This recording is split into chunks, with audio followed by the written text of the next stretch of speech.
Hey everybody, Tim here with today's episode of Star Trek Voyager, Season 3, Episode 10, Warlord. Oh my god, this episode was a hot mess. I did not like it. I didn't think it was interesting. I really don't even know what happened, so I'm going to kind of just make this up as I go. So, it was another episode that was kind of inspired to make Kes seem more of a badass.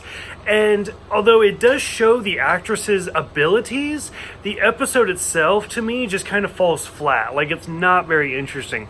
From the very beginning, where Neelix has set up this whole program about what it's like on the Talaxian homeworld and what the servers are like and what the drinks are like and everything. And then Paris and Kim are just well, what if we make the women more attractive? And what if we make the drinks like this? And they just change his program. And they do a lot of really unnecessary close-ups of Neelix's feet. Overall, just from the very beginning, I was I don't know how I feel about this episode.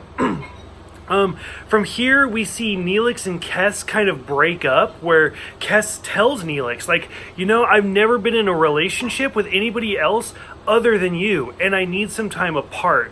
And you're this seems really kind of out of left field. It makes sense, but it is what it is. They end up beaming 3 injured people on board. One of them dies, and then that's where the big plot of this episode takes place, where it turns out that this Warlord, hence the title, has been possessing people's body for 200 years at this point, and he jumps into Kes's body. And like I said, you kind of see where the actress that plays Kes, her ability really starts to come out because she plays somebody completely different. It's like The Next Generation. Anytime Data was possessed, you really got to see Brent Spiner shine.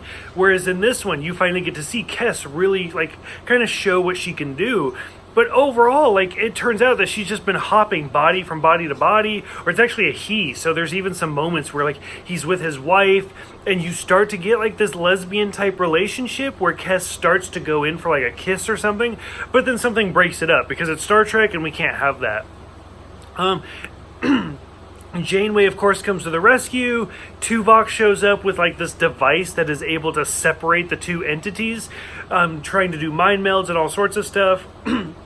By the time we get to the end, he's taken, exorcised out of her body. Everything goes back to the way it was. But overall, I really didn't like this one. For whatever reason, it didn't grasp my attention the way that I felt like it should have, other than kind of seeing Kes and Neelix finally start to break apart, which, spoiler alert, this is her last season, so it does make sense. So for those who have seen this one, did I miss something really big and this was actually a great episode? What did you think about Kes and Neelix's breakup? What did you think about the whole possession thing? Go ahead, let me know in the comments below, and I will see you guys next time for one of my favorite episodes, The Q and the Gray.